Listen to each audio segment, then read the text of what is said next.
What's up everyone? So you might remember a while back, I machined this part, which was one of the smallest parts that I've ever machined in my life. It's a really cool part, but honestly, if I really tried, I could probably make it on a different machine. Well, I'm proud to say I've actually made the smallest part that Okay, I need you to not come over here for a second. Shoot. Hang on a minute. God. Found it. All right. I've actually made the smallest part that I've ever machined.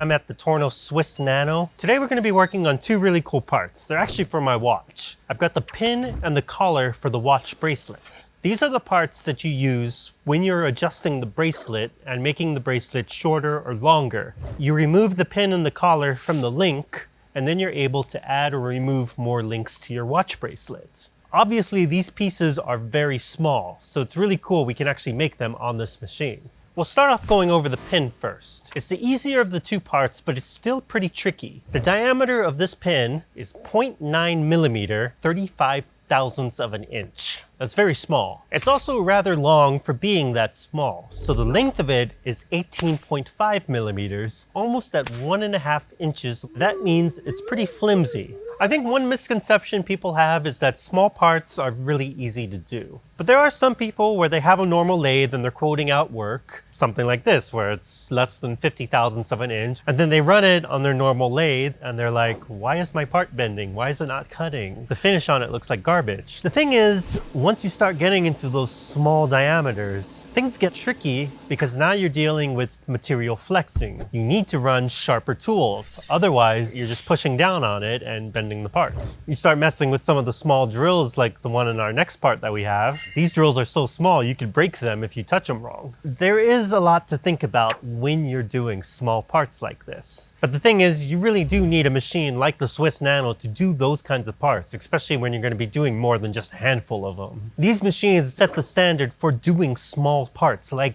things you would find in a watch. We did a video recently on touring Weiss the watch company, and they have a SwissNano. There's no other way to do this. You look in Switzerland when they're making all those expensive watches, they're using SwissNanos to make them. We're going to be making it out of 316 stainless steel. I'll of course run some in brass just so you can see it without coolant. We're using 0.125 diameter stock, 1/8 diameter, and it's a little bit big compared to the diameter of our part. I prefer that because that means that we have extra support when we're turning it. The other thing is how we're approaching machining this part. I'm using Horn's RS274 2 radius inserts. We can do this part in one pass with this tool having that sharp of an insert. So I'm going all the way down to size, turning it in one shot all the way across. That keeps the part sturdy because we're not roughing it out, we're not doing all these passes. The only flimsy part is the part that's already done. We can run it at a speed that gives us a good finish. Now if you had a bigger piece of material or a more complex part where you had different diameters and such, then you might want to look into a different tool path. Tornos has one built in called twister turning, which is pretty cool. But for something this small, it just makes more sense to do it in one shot and be done with it. I have our sub spindle set to grab onto the part, and then it shoots it down into the ejector, and we collect our part down here. So things have to be dialed in because this part is sliding into another piece, and that drill is set for the diameter of this part, but I didn't have any issues holding tolerances. Piece of cake on this machine. The other piece we're doing is the collar. Now this piece goes together with the pin and actually slides over it. It's a little bit bigger, so the OD we have is 1.2 millimeter, and that puts it just under 50 thousandths of an inch, so it's still very small. It also has a hole going through it, the same size as the pin, and we also have a slot going through the entire length of the part. So it goes into the ID, making it an open collar. We're using the same two turning tools that we used on the pin. We also have a micro drill from OSG. So this is a 0.9 millimeter drill. It's one of OSG's A brand drills, so this is actually an AD micro drill. I was able to run it in stainless steel, no problem. I'm running it at 7/10 for the feed rate, and that's per revolution. And then we're also running it at 7,000 RPM.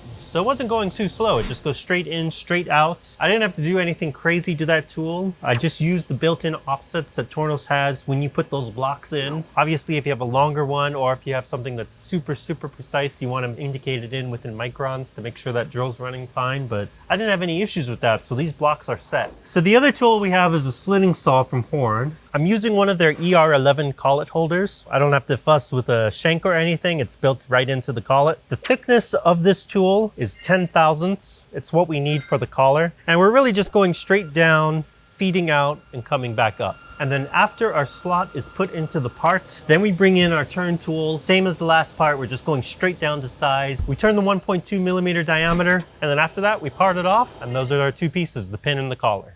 So what I found out is that when I was setting this slitting saw, I was actually going to collide in with the guide bushing if I had left it alone. The tool that I have here, it clears the front of the guide bushing. This is because this tool is kicked out farther in Z. You can see the other one, the one I was originally going to use, it actually is going to hit the way it's set. So it's going to collide in with the guide bushing. Now, one really cool thing about the SwissNano that you probably won't see on a lot of other machines is you can actually adjust that. We undid the box here where the belt is for the dive tools. So you just loosen this and we loosen the other bolt here. And now you can see I can move it a little bit. When I push it upwards, now the belt's loose.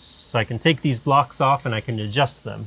On these blocks, you can see that we have these plates here. These plates actually let you kick out the tool farther in Z. So when you have clearance issues like this, you can send your tool in a little bit farther. I took some of these plates here, took just enough to where I was comfortable with clearing the front of the collet. And you measure the stack. We go to our offset page. Originally, tool 141 and 161, these both have a Z of 151 thousandths negative. My new stack that I put in there is this one. It measured to 0.2657, so a little bit over 1/4 of an inch. And now, when it feeds out in Z, it compensates for that. So it's kind of cool. You can set the blocks however you want. The other thing I thought was pretty nice was even though you have these two blocks and they're set to completely different heights, when you engage the belt back in, it's touching both of these gears on the back here. So you can have these set into different heights and it's not going to affect anything on the speed there. We have a nice amount of tension on that belt. Both of these tools are rotating, so we're making good contact with it. It's something you're going to run into a lot when you're doing setups on these kinds of machines, and it's nice that Tornos has a system that lets you adjust that as needed.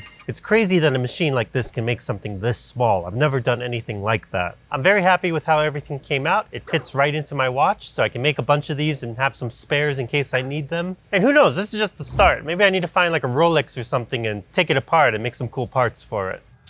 Hey Barry, where's your company card?